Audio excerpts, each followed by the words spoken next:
Donald Trump is going to be announcing a new Afghanistan plan. Now, this is after months of review, after he had promised multiple times to come up with a strategy for America's longest war. And so there he was. He asked for time on all of the networks and sought to lay out his vision. Give us a sense of what we know Donald Trump wants to do in Afghanistan. Well, what Donald Trump wants to do in Afghanistan and what Donald Trump is going to do in Afghanistan are actually not entirely the same thing. And for once, we actually had a relative level of openness from the president about the fact that he was overriding his initial instinct, which was to pull out of Afghanistan, which he talked about a lot prior to becoming a presidential candidate. We got to get out of there. This is a stupid war.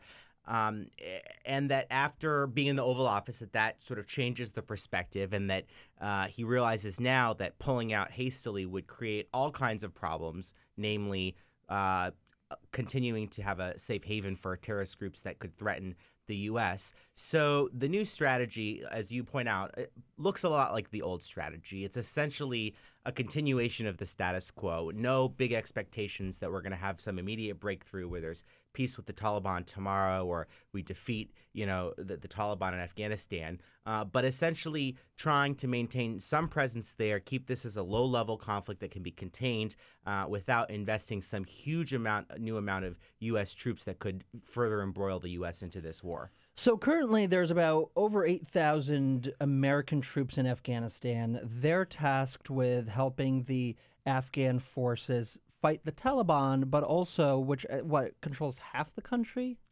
Right. The Afghan government itself controls basically about half the country, with the rest being controlled by the Taliban or other extremist groups.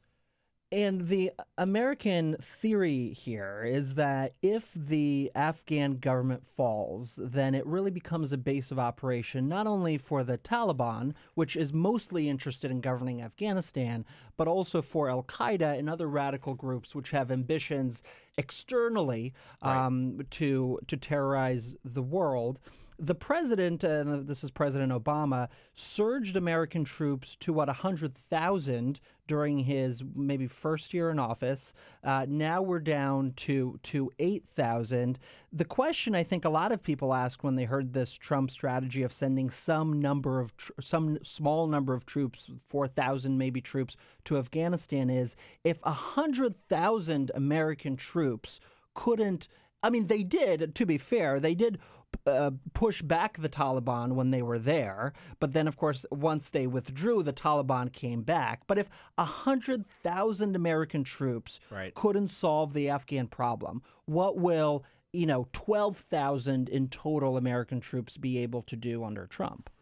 Well, not dramatically change the tide of the war. And that's why even Trump, who's predisposed to some rather over-the-top rhetoric, isn't talking about, we're going to go in there and these, extra few thousand troops are going to, win the war overnight. We actually had a relatively stunning statement yesterday from Secretary of State Rex Tillerson, who said the message to the Taliban was, we may not win this war, but you're not going to either, which is a rather stark departure from, we're going to, victory is going to be ours and we're going to win, and, defeat of our enemies which is what Trump said on Monday night.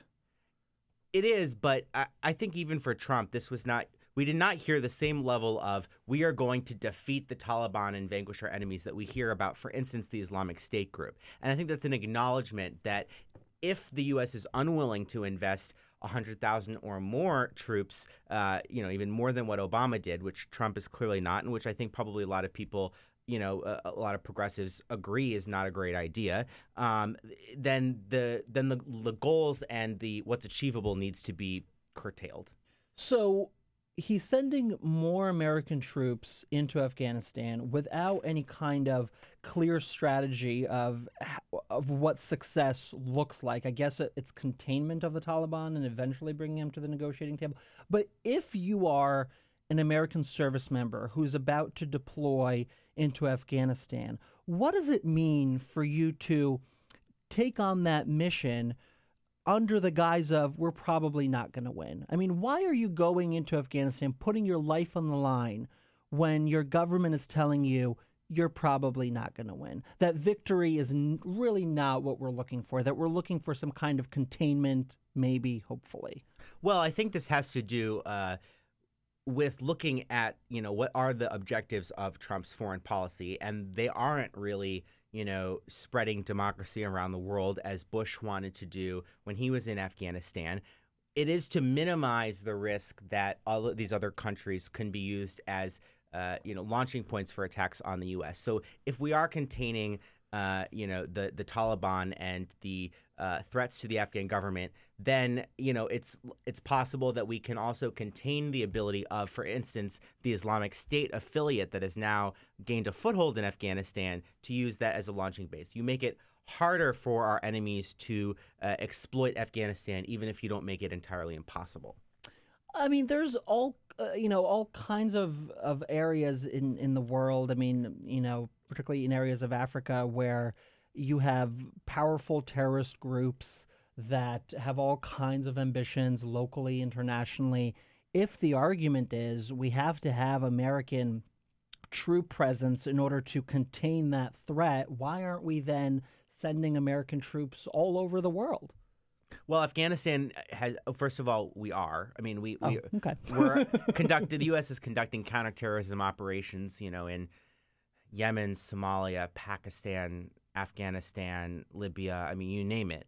That said, I guess the inverse of that argument would be, for all of those American troops that, you're saying, well, how do we explain the mission to them if we're not telling them they're going there for victory? Would be if we told all of them there that they're coming home now because this isn't winnable and we can't win this without some huge new investment we're not willing to do. What are we telling all of the Americans who fought, and some of them died over the last 16 years there, that they were there to do? If we sort of abandon the mission now? And I think that's how a lot of people look at this conflict.